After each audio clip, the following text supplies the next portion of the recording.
I Want a Hippo. There we go. There it is. I'm going to get the book cover changed slightly, but there she is, little girl. You can tell how that happens. And I'll just read the back of it for you. But before I do, the illustrations, which I love, are by Ivy Dillon of Colchester. And she's an awesome illustrator. Just captures Rachel perfectly, I think. And I'll try and show you the pictures as we're going along. Okay. So, the back blurb. Rachel loves spag bol. She really loves spag bol. But when she doesn't get what she wants, just watch out. There she is. Oh, with a hippo, no less. Ah. Okay. Let's go where we go with this one. So, Rachel loved to watch TV. She watched TV when she woke up. She watched TV whilst she ate her breakfast.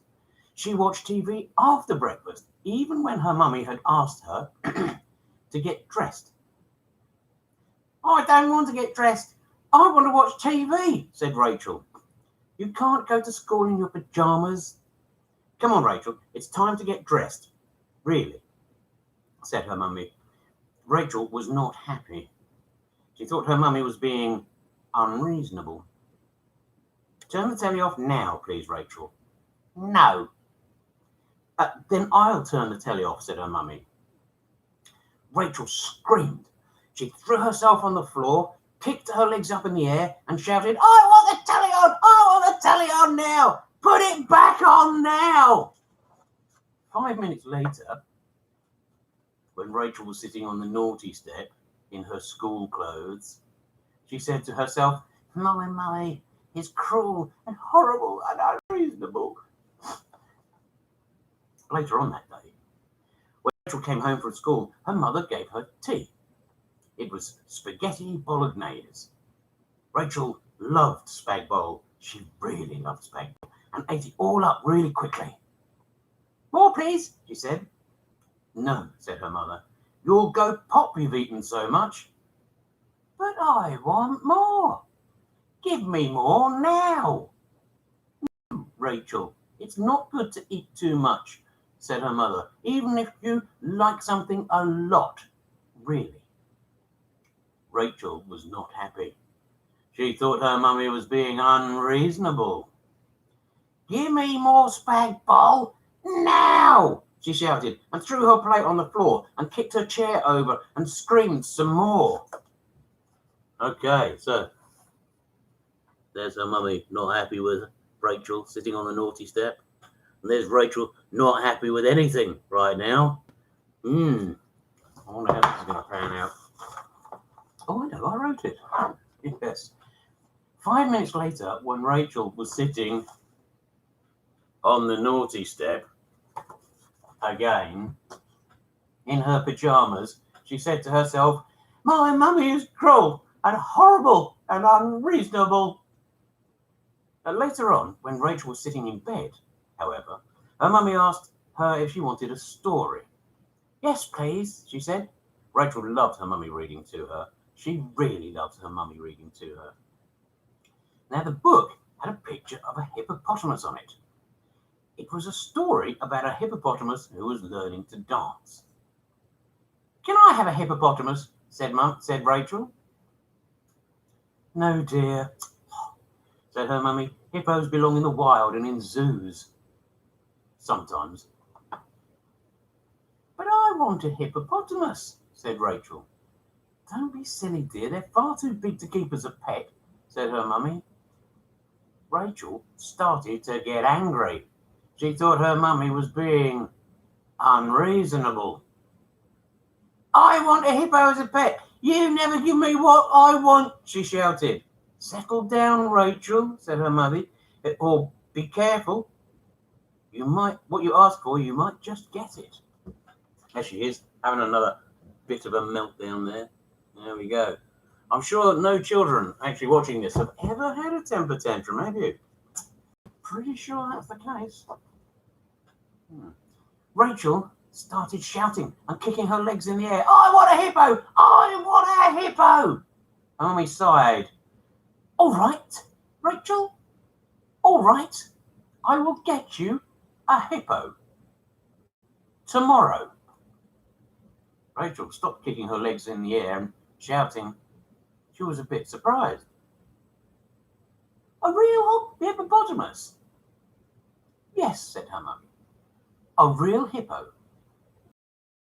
Minutes later, when Rachel was lying in her bed fast asleep, she started dreaming of hippopotamuses. It's not an easy thing to say. There she is, having a dream about herself and the hippo, having a good old shindig.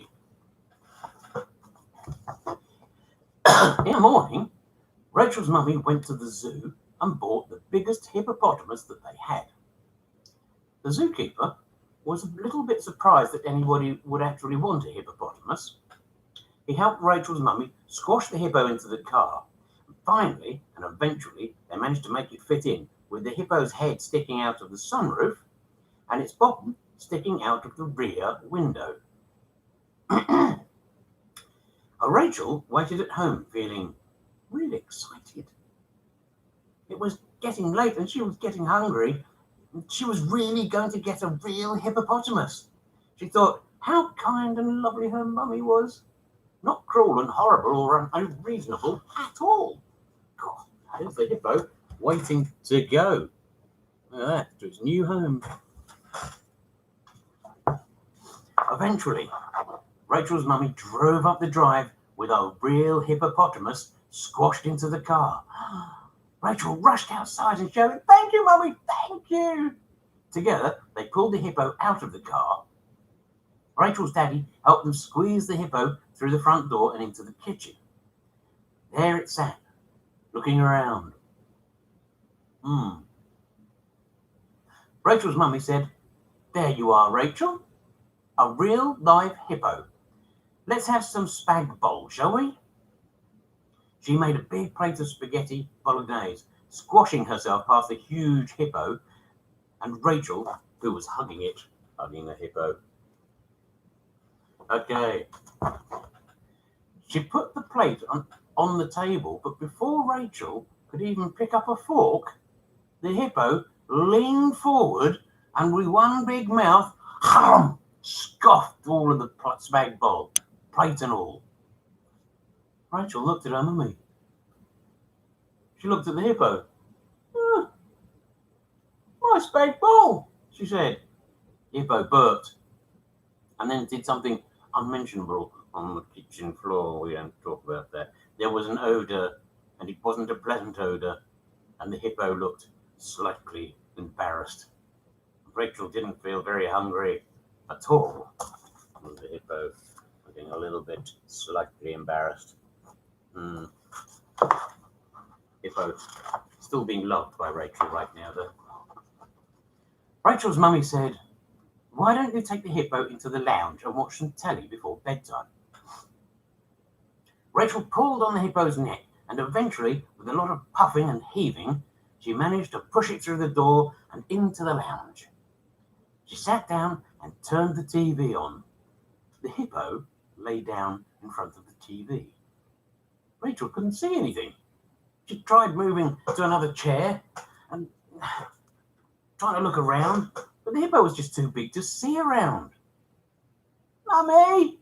Rachel shouted. "I can't see my TV!" "Oh dear," said her mummy from the kitchen. "Never mind. It's bedtime anyway." The hippo did another big burp. Rachel felt a bit annoyed. Rachel's mum, daddy, and two neighbours helped Rachel push the hippo up the stairs and into her.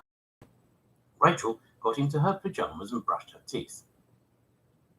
But when she went to get into her bed for story time, she found that the hippo was already sitting on her bed. Her bed groaned under the weight and then broke. The hippo just turned around, burped again, and went to sleep. Rachel had to sleep in the bath. There she is, sleeping in the bath.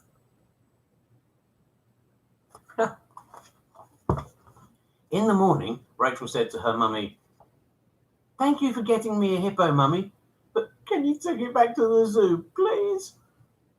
"Oh, I don't think so," said her mummy. "I gave you just what you asked for, didn't I?" "Yes," said Rachel, but I don't think I want a hippo now." "If I take the hippo back to the zoo, will you promise to stop having temper tantrums?" "Yes, I promise, I really do. Please, please just take it away." Her mummy was unconvinced. "Are you absolutely sure, Rachel?" Rachel made her best, cutest puppy dog eyes, wobbly lip face at her mummy. I promise, mummy, absolutely." "All right then," said her mummy, and Rachel helped her mummy and daddy push the hippo back into the car.